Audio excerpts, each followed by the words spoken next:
जय हिंद दोस्तों। आज हम बात करने वाले हैं एक बहुत ही चौंकाने वाले रहस्य के बारे में। ये कहानी है इमरान खान के गायब होने की, जो दुनिया के सबसे मशहूर राजनीतिक चेहरों में से एक हैं। और ये दिल दहला देने वाला बयान है इमरान खान के बेटे का। उनका ये कहना ही अपने आप में इस पूरे संकट की गंभीरता को दिखाता है ना? तो सवाल ये उठता है कि आखिर ये सब हुआ कैसे। इस रहस्य को समझने के लिए हमें उन घटनाओं की तह तक जाना होगा कि कैसे एक पूर्व प्रधानमंत्री सरकारी हिरासत में होते हुए भी बस गायब हो गया। देखिए, इमरान खान को जेल में 445 दिनों से भी ज्यादा हो चुके हैं। लेकिन असली चिंता की बात ये नहीं है। जो सबसे खतरनाक मोड़ आया है वो है हाल ही में उन पर लगी पूरी तरह से पाबंदी। मतलब उनसे जुड़ी कोई भी जानकारी बाहर नहीं आ रही है, और ये वाकई में बहुत चिंताजनक है। अब जरा इस टाइमलाइन पर नजर डालिए। 16 मई 2024, ये वो आखिरी तारीख है जब उन्हें कोर्ट में वीडियो कॉन्फ्रेंस के जरिए देखा गया था। लेकिन कहानी इससे भी पहले धुंधली होने लगी थी। सितंबर 2023 में ही वकीलों ने अलार्म बजा दिया था कि कोर्ट में जो शख्स दिखा वो न तो खान जैसा दिखता है, न उसकी आवाज वैसी है। फिर नवंबर में एक अफगानिस्तानी अखबार ने तो यहां तक दावा कर दिया कि खान को जेल में मार दिया गया है। और अब पिछले 6 हफ्तों से तो पूरी तरह से खामोशी है। कोई फोन नहीं, कोई खत नहीं, कोई मुलाकात नहीं। मतलब एक आम कैद कैसे एक डरावनी गुमशुदगी में बदल गई, ये साफ दिखता है। तो ये सब देखकर मन में एक ही सवाल उठता है ना कि क्या ये सब सिर्फ एक इत्तेफाक है, या फिर रावलपिंडी की उन ऊंची दीवारों के पीछे कोई बहुत गहरा और काला राज दबाया जा रहा है। आखिर बंद दरवाजों के पीछे चल क्या रहा है?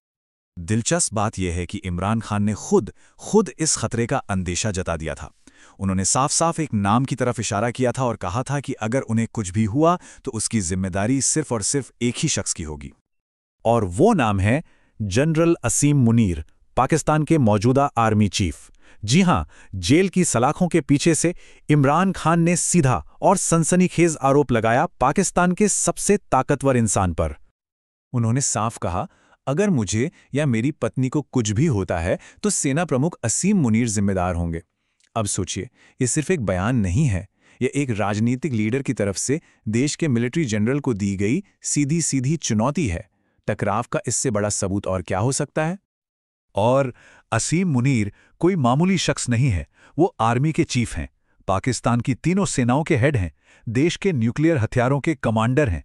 कई लोग तो उन्हें देश का डिफैक्टो यानी असली शासक तक कहते हैं। मतलब जिस पर आरोप लगा है उसके हाथ में आज पाकिस्तान की पूरी ताकत है। तो आखिर ये दुश्मनी इतनी गहरी क्यों है?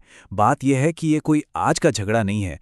इन दोनों के बीच की कड़वाहट की जड़ें बहुत पुरानी और काफी पर्सनल हैं, जो आज की इस पूरे सिचुएशन को समझने में मदद करती हैं।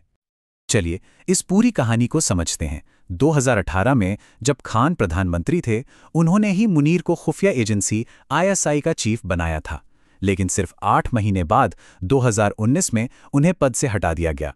वजह बताई जाती है कि मुनीर उनकी पत्नी के खिलाफ जांच कर रहे थे। फिर 2022 में पासा पलटा। मुनीर, जो अब एक सीनियर जनरल थे, उन्होंने कथित तौर पर खान को सत्ता से हटाने वाले अविश्वास प्रस्ताव में एक बड़ी भूमिका निभाई, और नवंबर 2022 में नई सरकार ने मुनीर को आर्मी चीफ बना दिया। इसके ठीक बाद 2023 में क्या हुआ? इमरान खान को गिरफ्तार कर लिया गया और उन पर 100 से ज्यादा केस लाद दिए गए। तो ये पूरा क्रम साफ दिखाता है कैसे एक प्रोफेशनल रिश्ता कड़वी दुश्मनी में बदला, जहां एक का ऊपर चढ़ना दूसरे के नीचे गिरने का कारण बना।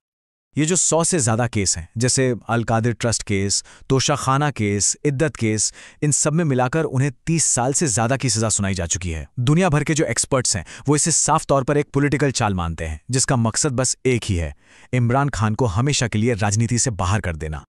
अब एक तरफ तो ये सारी अफवाहें और चिंताएं हैं, और दूसरी तरफ है सरकार की अपनी कहानी।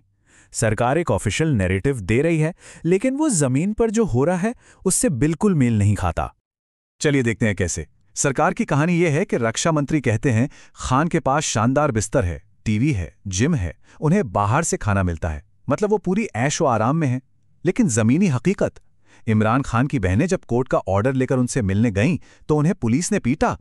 खैबर पख्तूनख्वा के मुख्यमंत्री जब मिलने पहुंचे तो उन पर हमला किया गया। वकीलों को, परिवार को, पार्टी के लोगों को किसी को भी मिलने की इजाजत नहीं है। तो एक तरफ ये दावे हैं और दूसरी तरफ ये हकीकत, दोनों में जमीन आसमान का फर्क है। तो यही बात सबसे बड़ा सवाल खड़ा करती है। अगर इमरान खान सच में इतने ही सुरक्षित और ठीक ठाक हैं तो उनका एक प्रूफ ऑफ लाइफ क्यों नहीं दिया जाता? एक तस्वीर, एक छोटा सा वीडियो, कुछ तो दिखाओ। ये चुप्पी ही तो है जो सबसे बुरे शक को और गहरा कर रही है। अब ये मामला सिर्फ एक इंसान की जान या उसकी किस्मत का नहीं रह गया है। ये 24 करोड़ लोगों के देश यानी पूरे पाकिस्तान के भविष्य का सवाल बन चुका है। और क्यों? इसका जवाब इस चुनाव परिणाम में छिपा है। 24 के चुनाव में इमरान खान की पार्टी पीटीआई पर बैन लगा हुआ था। फिर भी उनकी पार्टी के समर्थन वाले आज़ाद उम्मीदवारों ने 97 सीटें जीतीं, जबकि पीएमएलएन को 75 और पीपीपी को 54 मिली। ये दिखाता है कि सत्ता प्रतिष्ठान उनसे डरता क्यों है। वो जेल में हैं, पार्टी बैन है, फिर भी उनकी लोकप्रियता आसमान छू रही है। और यही है असल डर। सेना को लगता है कि अगर इमरान खान रिहा हो गए तो पूरे देश में उनके खिलाफ एक बगावत खड़ी हो जाएगी। मतलब खान की ये जो पॉपुलैरिटी है, इससे लोकतंत्र की ताकत नहीं बल्कि मिलिट्री की सत्ता के लिए सीधा सीधा खतरा माना जा रहा है। और इतिहास भी इस मामले में एक डरावनी चेतावनी देता है। रावलपिंडी शहर, जहां आर्मी का हेडक्वार्टर है, ये हमेशा से उन नेताओं के लिए एक तरह के राजनीतिक कब्रगाह रहा है जिन्होंने सेना को चुनौती दी। जुल्फिकार अली भुट्टो को फांसी दिए जाने से लेकर अब इमरान खान के गायब होने तक रावलपिंडी का इतिहास खूनी रहा है। तो सवाल उठता है कि यह मामला पूरी दुनिया के लिए इतना अहम क्यों है? पहली बात, एक न्यूक्लियर पावर वाले देश की स्थिरता दांव पर है। दूसरी बात, ये इस पूरे इलाके में डेमोक्रेसी यानी लोकतंत्र पर एक बहुत बड़ा हमला है। सूत्र तो यहां तक चेतावनी देते हैं कि अगर देश सन की जनरलों के हाथ में चला गया तो ये दुनिया को तबाही की ओर ले जा सकता है। ऐसे में शायद अंतर्राष्ट्रीय दबाव ही अकेला रास्ता बचा है जिससे कोई जवाब मिल सके। तो आखिर में सवाल यही रह जाता है, क्या ये पाकिस्तान में तानाशाही का आखिरी चैप्टर है या फिर यहां से कोई नया सूरज उगेगा? आज इमरान खान की किस्मत उनके पूरे देश के भविष्य का एक सिंबल बन चुकी है और पूरी दुनिया देख रही है कि पाकिस्तान यहां से कौन सा रास्ता चुनता है। ऐसी ही जानकारी के लिए सब्सक्राइब कीजिए ऑल कैन स्टडी को। धन्यवाद। चलिए अगले वीडियो पर मिलते हैं।